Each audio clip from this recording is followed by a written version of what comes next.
Terima kasih Tuhan, Engkau sudah menebus kami semua. Sehingga pada hari ini, saat ini ketika kami berhadapan dengan Engkau, kami adalah anak-anak-Mu. Sekarang waktunya kami mendengarkan firman-Mu Bapa. Berfirmanlah di tengah-tengah kami melalui hamba-Mu ini. Selamatkan lidah bibir hamba-Mu ini, sehingga hanya kebenaran-Mu yang disampaikan.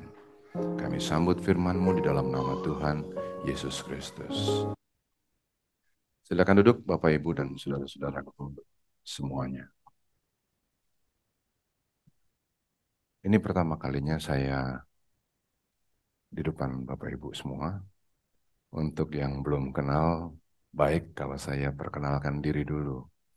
Sebab tak kenal maka tak sayang katanya. Nama saya Ruli Simorangkir, jadi PDT Ruli Simorangkir. Nah, saya melayani Tuhan selain lewat mimbar seperti ini, sehari-harinya saya adalah advokat, saya pengacara. Dari kecil saya penasaran sama kekristenan kita, sama Alkitab kita. Bisa dikulik nggak sih? Ada yang bisa lebih didalami nggak sih? Penasaran banget saya. Dari kecil saya nanya sama mama, Ma, kenapa begini? Kenapa begitu? Kenapa begini? Kenapa begitu? Seringkali jawabannya yang disampaikan ke saya adalah pokoknya begitu. Imani saja. Nah, itu bikin saya makin lama makin penasaran, makin penasaran. Nah, saya sempat sekolah di Amerika dulu, saya ambil finance, terus saya ambil business law juga. Saya sempat sekolah pilot, pulang lagi ke Indonesia sambil sekolah hukum. Setelah selesai sekolah hukum, waktunya untuk saya ngambil master teologi. Saya dalami lagi doktoral teologi. Nah, habis itu saya ngajar, termasuk saya diriin sekolah tinggi teologi sekarang. Secara pribadi saya dikaruniai dengan 3 orang anak laki-laki yang sekarang udah mulai kerja. Walaupun saya masih 42 umurnya. Bohong ya? Nggak mungkin banget ya. Nggak mungkin banget ya. Nggak asli nggak mungkin banget. Oke, ya, jadi saya dikaruniai dengan 3 anak laki-laki, 2 kerja, 1 masih kuliah, dan 1 orang istri. Puji Tuhan. Nah, hari ini saya mau bicara tentang reborn. Hari ini kan temanya reborn. Reborn kan berarti dilahirkan kembali, menjadi manusia yang baru, manusia-manusia yang punya kebiasaan yang baru, gitu kan ya? Ku telah mati dan tinggalkan. Pujiannya keren banget, ya kan? Tapi problemnya nih, kita kita hari ini jangan dengerin khotbah deh. Hari ini kita sharing aja mau nggak? Jadi lebih rileks gitu ya, lebih rileks. Kalau mau nanya langsung tunjuk jari aja, nggak apa-apa, bisa ditanya kok. Ya, oke. Nah, lagunya bagus, Reborn, kebiasaan yang baru, Haleluya, ya kan gitu kan.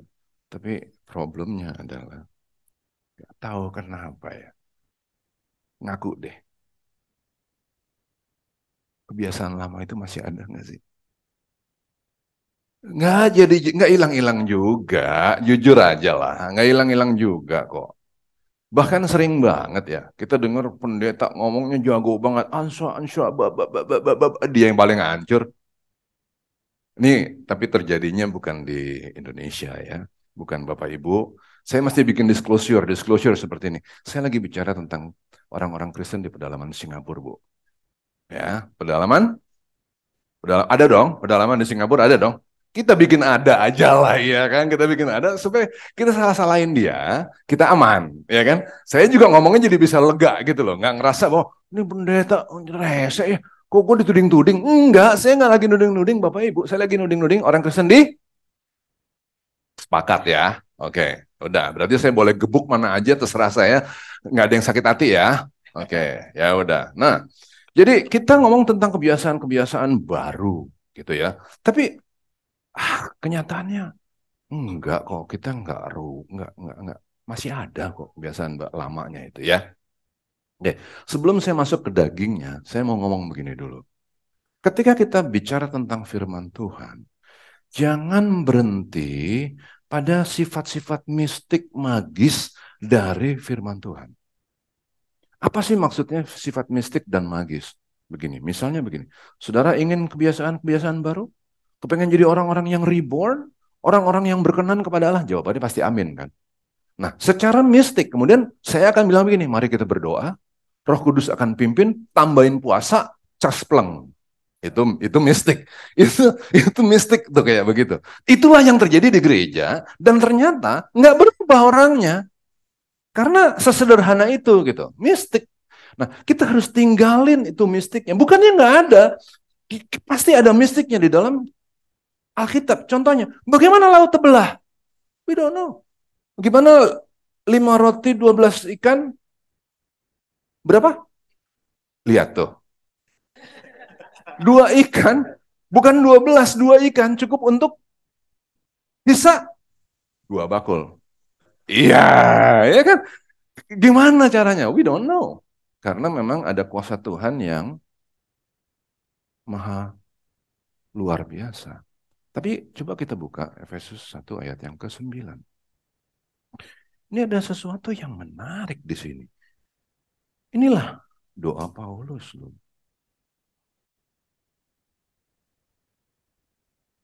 Saya bilangnya Efesus ya. Maksud saya Filipi. Filipi 1 ayat 9. Nggak ada ya? Filipi 1 ayat yang ke-9. Kita buka. Kalau bisa ditampilin, silahkan ditampilin di situ. Kalau nggak bisa, tolong dibacain. Hambanya, Mike. Filipi 1 ayat 9, dan inilah doaku semoga kasihmu makin melimpah dalam. Sebentar, inilah doa Paulus. Apa yang didoain sama Paulus? Supaya dalam iya pengetahuan dan yang benar dan dan dalam segala macam pengertian.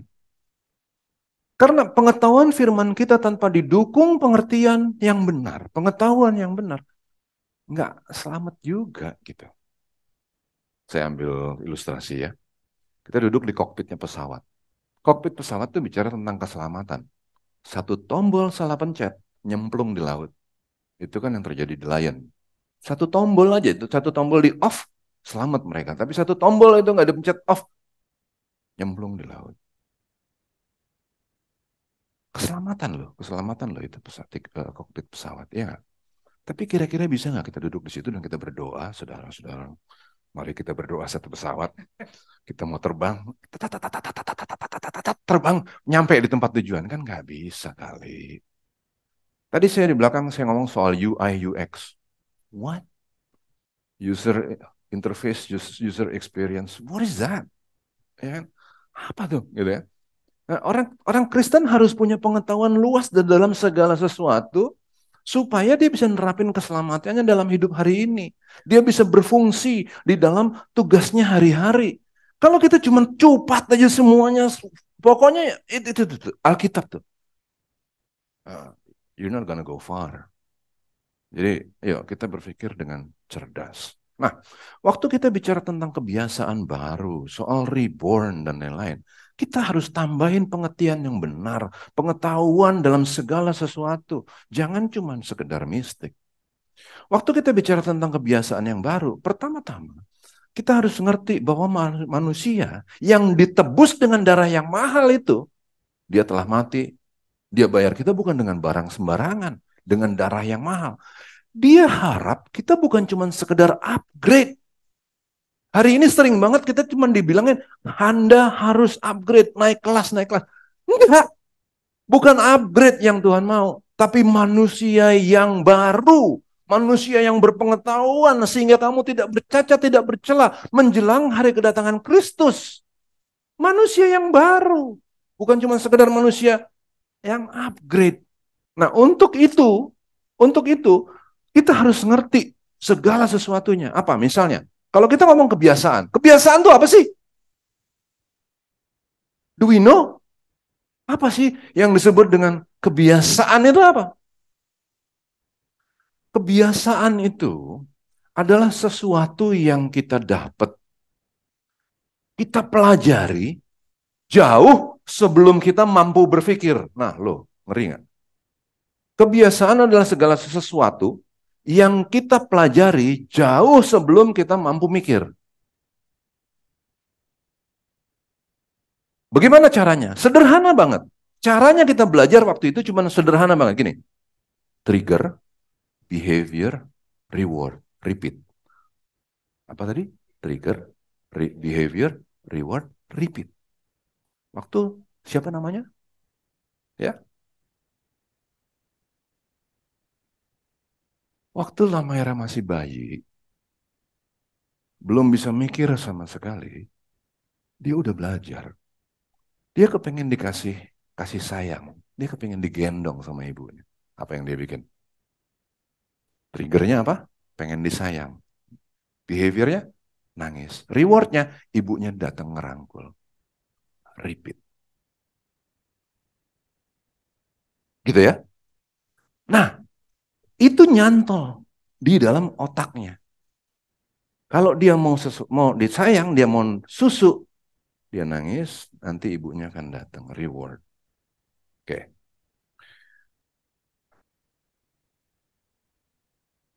Itu sebabnya kalau misalnya nih kita lagi sedih, lagi kecewa,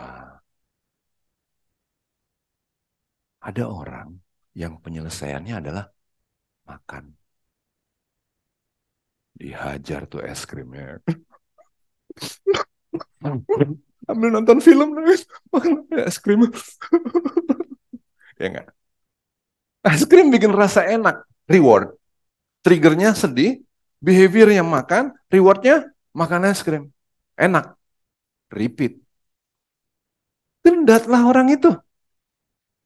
Terus dia bilang, gue mau belajar hari ini untuk nurunin gula gue, untuk nurunin berat badan dan lain-lain. Mari kita berdoa. Ya nggak bisa kali. Gitu. Dulu nih, waktu masih badung-badungnya, nggak karu-karuan. Di sekolah, kita kan kepengen bergaul sama anak-anak yang asik juga dong, yang badung dong. Bukan hanya anak-anak yang baik, yang di sini ada pensilnya banyak gitu. Kita kemana teman main begituan. Ya kan? Nah, problemnya kalau kita mau diterima sama mereka, kita harus behavior seperti mereka kan. Tapi kan ada reward. Rewardnya apa? Rewardnya diterima kan. Maka kita bikin itu yang mereka bikin semua, bener nggak? Ada orang yang kepepet nih. Kepepet nih, dia udah ketahuan nih. Bunuh ajudannya. Ini bukan yang di Indonesia, tapi somewhere else gitu kan. Pedalaman Singapura, ya kan? Kenapa enggak pedalaman Singapura aja, ya kan? Nah, dia kepepet nih, dia kepepet nih, bahaya nih. Jalan keluarnya yang dia bikin, behaviornya yang dia kerjain, bohong. Nah, begitu bohong, dia ngerasa aman kan? Orang percaya. Ya, oke, sip. Next time problem, apa yang dia bikin? Ya udah, selesai barang itu. Itulah kebiasaan. Nah, para ilmuwan bikin penelitian terhadap ini. Mereka bilang ada fenomena di dalam hidup kita yang disebut dengan second self, pribadi kedua. Kebiasaan itulah pribadi kedua. Bahkan 40% dari kegiatan kita, ya, kalau kita sehari-hari ini bikin sesuatu, 40% kegiatan kita itu sifatnya adalah kebiasaan. Kita duduk di mobil, nggak pakai disuruh-suruh, pasang seatbelt. Kita nggak mikir tuh. Segitu nggak mikirnya. Sehingga menjadi second self. Nah, oke. Jadi kita udah ngerti ya, kebiasaan. Oke. Berikutnya saya mau kita ngerti juga tentang fisiologi kita. Kita punya otak. Di otak kita ada satu bagian kecil. Ilmuwan belum tentu ngerti seluruh cara kerja otak. Enggak, mereka nggak ngerti. Tapi mereka ngerti ada satu bagian kecil dari otak yang disebut dengan prefrontal cortex. Ya, prefrontal cortex. Apa sih kerjanya prefrontal cortex ini? Pekerjaan dan tugasnya prefrontal cortex adalah untuk mencatat segala sesuatu yang baik. Baik, buruk, jahat, boleh, tidak, benar, tidak, etika-etika. Dicatatnya di prefrontal cortex. Waktu kita lagi dengerin firman Tuhan seperti sekarang kita bikin ini, prefrontal cortex kita yang nyatet. Ah, itu nggak bagus, jangan dikerjain. Oh, oke, oke, oke. Prefrontal cortex itu, oke ya. Tapi tahu nggak apa? Bagian otak yang disebut prefrontal cortex ini bakalan switch off dia, mati dia waktu lagi stres. langsung dia offline. Asli dia offline. Begitu dia offline, siapa yang ngambil alih kira-kira? Ya udah. Itu sebabnya kebiasaan itu nggak segampang itu untuk diatasi. Itulah yang terjadi kira-kira sama orang-orang Israel. Hmm, Dia udah ngelipatin segala macam mujizat, muji apalah segala macam. Udah nih, udah beres semua nih. Diluputin dari kematian, ansya, ansya, ansya, ansya. Wah, hebat luar biasa nih ya kan. Kemudian berangkatlah segenap jemaah Israel dari padang gurun Sin. Berjalan dari tempat persinggahan ke tempat persinggahan sesuai dengan titah Tuhan. Ingat, sesuai dengan titah Tuhan. Dia lagi 100% di dalam melaksanakan kehendak Allah. Lalu berkemahlah mereka di Rafidim. Tapi di sana nggak ada air untuk diminum bangsa itu. Nah, prefrontal cortex nyatet nih. Tuhan dengan tangannya yang kuat melindungi sempurna. Dia tidak akan meninggalkan pekerjaan tangannya. Laut pun dibelah. Apapun untukmu jemaatku, anak-anak kekasihku. Haleluya. Gitu kan. Prefrontal cortex itu semua ya kan. Tapi nggak ada air. Jadi matilah itu prefrontal kan. Begitu mati, apa yang mereka ngomong? Adakah Tuhan di tengah-tengah kita atau tidak? Balik lagi ya kan. Kembali lagi, kembali lagi. Gitu. Adakah Tuhan di tengah-tengah kita atau tidak? Aduh. Nah, sama seperti kita hari ini. Kita tahu bahwa Tuhan nggak akan pernah biarin kita sendirian. Ada amin, amin semua ya kan. Tapi saudara-saudara tahun 2023 depan ini, resesi luar biasa. Lihat itu mah, lihat itu negara-negara bule yang selama ini mereka hebat-hebat pada bangkrut. Ya kan? Tuhan menyertai kita? Amin. Tapi, iya kan? Ada begitu tuh rasanya kan? Iya kan? Tapi lagi. Gitu. Iya kan? Nah, karena pribadi kedua kita selalu ambil alih. Gitu loh. Oke. Nah, solusinya apa? Di sini, waktu saya pelajarin solusinya ini, saya makin kagum sama Allah yang luar biasa itu memang. Pertama-tama, Tuhan bilang begini, dia kasih dulu persiapannya kepada kita. Kalau kamu mau ngatasi hidupmu, kamu mau punya pribadi yang baru, kamu mau reborn, kebiasaan-kebiasaan yang baru, orang-orang yang kudus, yang menyenangkan hatiku, perhatikan dulu ini. Ini penting banget. Dia bilang begini, kasihilah Tuhan Allahmu dengan segenap hatimu, dan dengan segenap jiwamu, dan dengan segenap akal budimu. Itulah hukum yang terutama dan yang pertama. Dan hukum yang kedua yang sama dengan itu ialah, kasihlah sesamamu manusia seperti dirimu sendiri. Pada kedua hukum inilah tergantung seluruh hukum Taurat dan kitab para nabi. Itu solusi yang pertama. Ya elah, kalau yang begitu mah gue juga udah tahu. Nanti dulu, ada solusi yang kedua. Yang berhubungan dengan solusi yang pertama. Nah, solusi yang kedua itu apa? Solusi yang kedua itu adalah enzim yang memang Tuhan udah tanam di dalam hidup kita, dalam badan kita. Secara natural, badan kita ini ngehasilin yang disebut dengan oksitosin, zat happy, oksitosin. Oksitosin ini bisa dibikin secara sintetik dan bikin orang happy. Contohnya Michael Jackson. Michael Jackson itu selalu depresi, ngerasa nggak berguna, happy lagi dia. Happy lagi, sampai akhirnya overdose mati. Michael Jackson. Oksitosin ini juga yang bikin kita ngerasa happy kalau kita kumpul sama teman-teman. Nggak tahu kenapa. Pokoknya kalau kita kumpul sama teman-teman kita happy aja.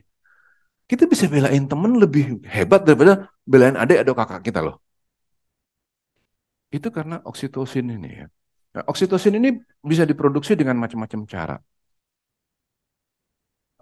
Produksi yang salah satu caranya adalah salaman.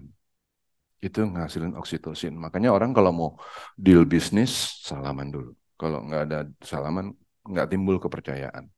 Itu ya, satu. Kedua, di gereja kita tepuk tangan, kita ikut tepuk tangan, angkat tangan. Kegiatan-kegiatan seperti itu ngasilin oksitosin. Kalau kita nggak bikin apa-apa, nggak dapat sukacita apa-apa di gereja. Pulang begitu, keluar juga begitu gitu. Kita nyanyi aja, nyanyi lagu pujian, tapi hati senyum, ikut senyum, that's oxytocin already gitu. Dan itu bikin kita jadi happy. Tapi ketika kita mau bikin kebiasaan yang baru, oksitosin itu harus harus terproduksi secara melimpah, nggak boleh sedikit, tapi harus melimpah. Nah, begitu oksitosin itu diproduksi melimpah, nular loh. Oksitosin itu nular. Orang jadi kepengen juga gitu. Contoh, sebelum contoh saya mau gini dulu deh. Apa yang nyebabin oksitosin diproduksi secara melimpah? Garis bawah, tebelin, miringin, kasih quote. Warna merah belum? Apa yang bikin melimpah? Perbuatan baik tanpa harap kembali. Oh, itu melimpah. Asli itu melimpah. Itulah makanya kalau ada ibu ngelahirin, sakitan ibu ngelahirin kan. Tapi perempuan-perempuan yang nemenin di situ, gue juga kepingin. Kok kepingin? Gimana caranya kepingin sih? Sakit loh, tapi oh, itu aneh, aneh. Itu kelakuan oksitosin tuh. Ada sukacita melimpah, orang pada happy. Anjir, orang lagi kesakitan. Nah, tapi itulah kelakuannya oksitosin, dan oksitosin itu betul-betul nanti dia uh, nular, dia nular. Disinilah pentingnya firman Tuhan yang tadi kita baca. Mengasihi Allah dengan cara mengasihi sesama manusia tanpa berharap kembali. Sering banget kita nggak dapat momen itu. Oke lah, kita orang gereja, kita nyanyi lagu pujian dan kita berdoa, kita puasa. Oke lah. Tapi pertanyaannya, kita berdoa, berpuasa segala macam, apa yang kita untuk apa sih? Coba. Buat apa? Supaya apa kita berdoa? Supaya apa? Supaya masalah diangkat. Harap kembali dong. Penyakit disembuhin, harap kembali dong. Nah, nyebelinnya, kalau kita berharap kembali seperti ini, yang akan timbul adalah greed. Capek nggak? Jadinya greed, keserakahan. Tuhan, nggak banyak yang aku minta, bener deh. Cuman supaya sekali ini aja Tuhan, Tuhan menyembuhkan. Kayak Tuhan sembuh kan, kasih sembuh kan. Begitu dia kasih sembuh, kita bilang, tapi Tuhan sekarang aku udah sembuh. Aku kepingin punya mobil. Udah dapat mobil. Terus kita minta kapal selam Tuhan. Kapal selam. Terus aja loh gitu. Kapan oksitosinnya berlimpah? Terus kita berharap, Tuhan aku mau jadi orang yang baru. Bohong banget sih loh. Berharap kembali aja enggak. Berharap tanpa harap kembali aja enggak. Gimana caranya? Padahal kalau kita berbuat baik, ya ada trigger nih. Kita kepengen jadi orang yang reborn. Behavior kita, perbuatan baik tanpa harap kembali. Sukacita melimpah. Reward kan? Begitu kita kerjain, repeat kan? Kita nggak mau repotnya kan? Kita mau Tuhan pokoknya kerjain semuanya. Ya, capek deh. Jangan begitu.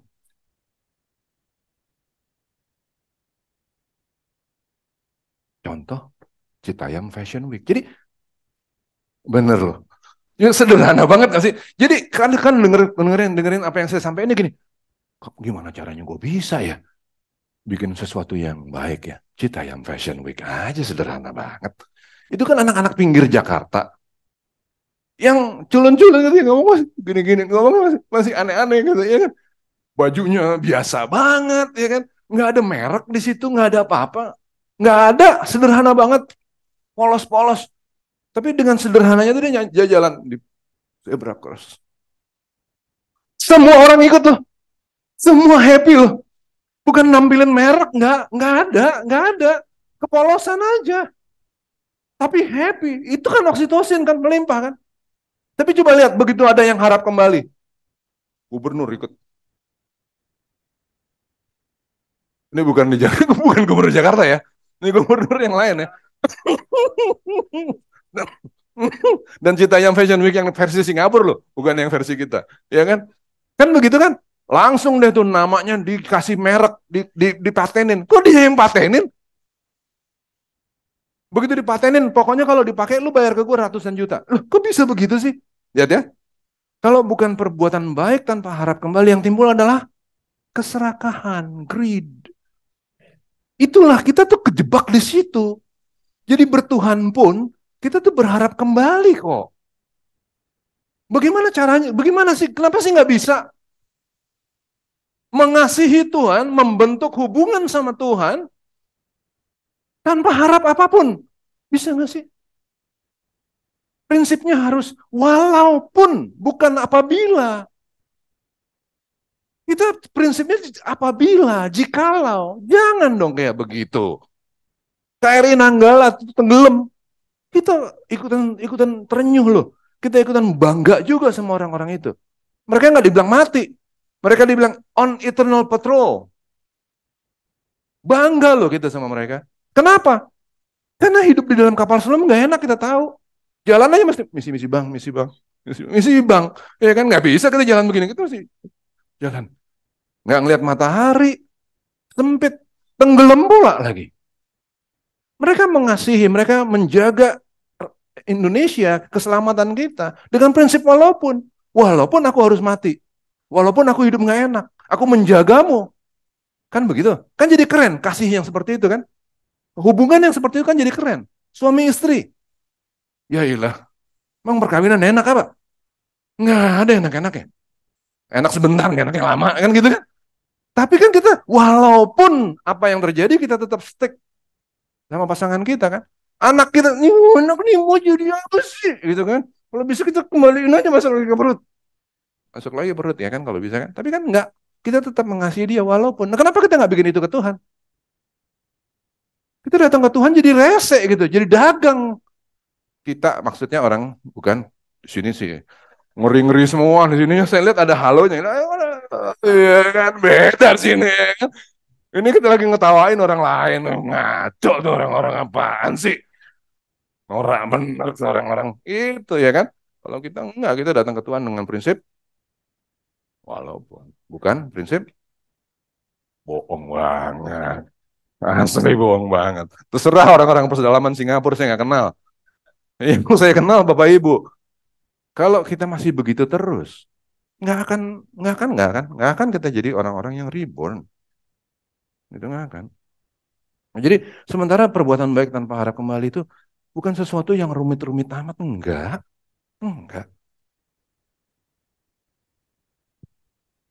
Saya ngomong begini nggak ngarep duit. Saya nggak ngarep supaya saudara-saudara, Bapak Ibu semua terus kasih sesuatu buat orang lain. Belum tentu. Money you give, uang yang kita kasih ke orang, will come back to you. Benar? Mungkin gini, banyak orang kasih kesaksian gini. Aku waktu itu ngasih uang buat orang lain. Aku susah. Tapi orang itu juga lanjutin kesaksiannya dengan begini. Tapi Tuhan cukupin. Tuhan kasih kan buat kita. Money you give will come back to you. Apalagi uang yang kita pakai buat investasi, it will come back to you. Kecuali investasinya bodong. Ya kan? Tapi there is something that you can give that will never come back to you. Harus ada bahasa Inggrisnya supaya kelihatan gimana gitu ya kan. Ya kan? Sorry nih ya kan. Iya dong, ya kan? Fasih banget ya kan. Beda ini ya kan. Jadi ada pemberian yang kita bisa kasih ke orang, tapi nggak akan pernah bisa balik. Nggak akan pernah bisa balik. Dan sederhana banget, kita bisa kasih yang itu. Apa? Waktu. Waktu. Gimana caranya? Di sekeliling kita ini banyak orang yang patah, kecewa, patah, sedih, takut. Banyak banget. Karena dunia emang gelap banget kan. Tapi perhatiin deh, lucu loh. Perhatiin deh. Sering kali ya, Seringkali pengalaman nggak enak kita dulu. Kita kan punya pengalaman-pengalaman yang nggak enak kan, banyak kan. Dicuekin, dianggap sebagai anak nomor 13 gitu ya, nggak ada prioritas gitu. Yang lebih cakep tuh kakak sama adik kita ya kan. Kita di tengah-tengah kayak orang bego nih. Jadi siapa sih ini kan ada yang begitu dong. Di pergaulan dianggap bukan siapa-siapa and so on and so forth. Banyak kan ya, pengalaman-pengalaman kita yang nggak enak. Tapi perhatiin deh, hari ini sebetulnya kita adalah orang-orang yang sangat diberkati. Karena kita udah ngelewatin semua itu, bukan?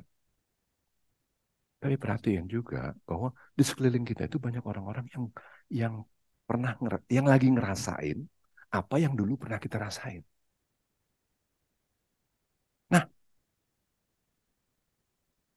siapa yang paling pantas untuk bicara sama orang-orang itu? Kita yang pernah ngerasain dong. Kita ngomong sama orang yang miskin misalnya nih. Kita ngomong orang miskin nih, lagi kesulitan ekonomi segala macam nih. Terus ngomong sama orang itu bau harum pakai jas begini ya kan. Segala macam ya kan, perlengkapannya udah gila bener nih orang nih ya kan. Terus saudara, miskin tuh biasa aja. Pale lo pitak ya kan, enak aja lo ngomong begitu, nah lo gak ngerasain yang gue rasain. Lo gimana sih? Iya kan? Gue susah, lo gak susah. Lo bilang persoalan kemiskinan biasa aja. Maksud lo, ulang lo. Kan begitu dong. Nah, tapi kalau sama-sama susahnya kita, atau kita pernah ngelewatin itu, gue dulu juga pernah ngerasain itu. Orang itu bakalan gini, oh wow, iya juga ya. Ya kan? Nah disitulah yang disebut dengan memberikan kesaksian melalui hidup kita. Kita ngasih waktu kepada orang lain. Kita share problem kita. Kita dengerin isi hatinya. Orang Kristen nggak begitu sering banget. Cuman begini, aku perlu bantuan. Mari kita berdoa. Tuhan Yesus menolong. Iya, iya kali Tuhan Yesus nolong. Tapi gue pengen lu nolong gue. Mana sih lu lempar lagi buat Tuhan? Nah, gitu-gitunya tuh jadinya belin, tau gak? Di situ kalau kita begitu-begitu terus, akhirnya kekristenan kita tuh jadi sandiwara doang. Nggak ada maknanya sama sekali, nggak ngerubah kita juga. Jadi pura-puraan doang. Itulah yang terjadi dalam pelayanan Paulus misalnya. Dia pergi ke Asia Kecil. Asia Kecil tahu nggak sih di mana Asia Kecil? Pokoknya hari ini semuanya penyelesaian pedalaman Singapura. Mm-mm. Pedalaman Singapura yang disebut dengan Asia Kecil itu adanya di Pakistan, Afghanistan gitu. Kebayang nggak sih jalan kaki loh dari Yerusalem ke Afghanistan? Kan nggak kira-kira. Kita disuruh jalan dari sini ke Monas ya. Jauh kan situ. Kalau mau. Nggak kali kita. Ngegojek aja. Dia jalan kaki. Tuh. Perbuatan baik kan. Apa harap kembalinya? Nggak ada. Sampai di sana dipatok ular. Kacau nggak? Dipatok ular. Orang-orang pada ngelihat dia dipatok ular. Bro, patok bro. Itu ular ganas tinggi itu. Terus Paulus bikin apa? Apa dia bikin KKR? Kesembuhan gitu. KKR kesembuhan. Saudaraku, mari kita berpuasa. Patok. Enggak ada gitu-gitu, enggak ada. Dia belakang kayak nggak tahu aja gitu. Dia jalan terus. Dia ngomong terus. Dia ngomong Dia ngomong segala macam firman Tuhan. Kayak nggak dipatok. Orang-orang yang pada stres. Tuh mati nih orang bener lagi nih. Tapi dia terus happy aja gitu. Nah itu yang nular kan. Gara-gara perbuatan-perbuatan seperti itu kita hari ini jadi Kristen kan. Murid-murid juga begitu kan. Apalagi Tuhan Yesus nggak usah diomongin deh. Sampai mati di salib pun dia kerjain kan untuk kita. Oksitosin kan. Melimpah kan. Itu yang membentuk pribadi mereka kan. Paulus pernah takut loh. Dia pernah ragu-ragu juga kali untuk ninggalin posisinya sebagai Farisi. Tapi dia kerjain yang baru kan. Dia bikin sesuatu yang baru, perbuatan baik tanpa harap kembali. Ngebentuk dia jadi Paulus dong. Nah hari ini kita nggak diharap untuk jadi Paulus. Jangan salah loh. Kita diharap untuk menjadi seperti Kristus. Tapi kita ngeliat gini, Paulus, wah gila hebat bener Paulus ya. Luar biasa kita di bawah sini ya kan. Enggak salah kali. Kita yang harusnya itu dasar iman. Tapi kan kemudian kita bertumbuh dalam pengetahuan, pengertian yang benar. Terus bertumbuh. Kalau tahun 0, Paulus ada di level 0, sekarang tahun berapa? 2020? Harus berapa tingkat di atasnya? Kan 2000 tingkat di atas Paulus harusnya pengertian kita. Nah kalau kita masih ngeliat Paulus di atas, gila hebat benar Paulus. Kalau pemikiran kita begitu-begitu terus, nggak bakalan jadi reborn kita. Ini saya udah berapa menit nih? Nah, oke. Nah, Paulus ngerasain penderitaan yang luar biasa hebat. Apakah mereka pelayan Kristus? Aku berkata seperti orang gila, aku lebih lagi. Aku lebih banyak berjerih lelah, lebih sering di dalam penjara, didera di luar batas. Kerap kali dalam bahaya maut. 5 kali aku disesal orang Yahudi. Setiap kali 40 kurang 1 pukulan. 3 kali aku panjang deh listnya. 2 Korintus tuh ngomong soal penderitaannya dia. Tapi kan dia tetap jalan. Oksitosin. Dia ngerasain oksitosin, overdose, dia digebukin. Dia happy aja terus. Itu reborn. Nah, lewat itu semua baru dia bisa ngomong. Sebab aku telah mati oleh hukum Taurat untuk hukum Taurat. Supaya aku hidup untuk Allah. Kalau kita nggak pernah ngerasain persoalan terus kita atasi dengan oksitosin overdose. Nggak pernah ngerasain itu. Itu kita baca ayat ini. Ya kosong. Nah hari ini pulang dari sini. Jangan jadi orang Kristen yang biasa-biasa lagi. 2023 ini harus jadi training center kita. Di mana kita berusaha untuk berbuat baik untuk kepentingan orang lain. Terus problem kita gimana? Aduh problem udah deh. Mampu kita untuk ngatasinnya. Kamu namanya siapa sih dari tadi kita nggak tahu namanya loh. Daphne. Daphne baru 19. Udah jadi jagoan UI UX.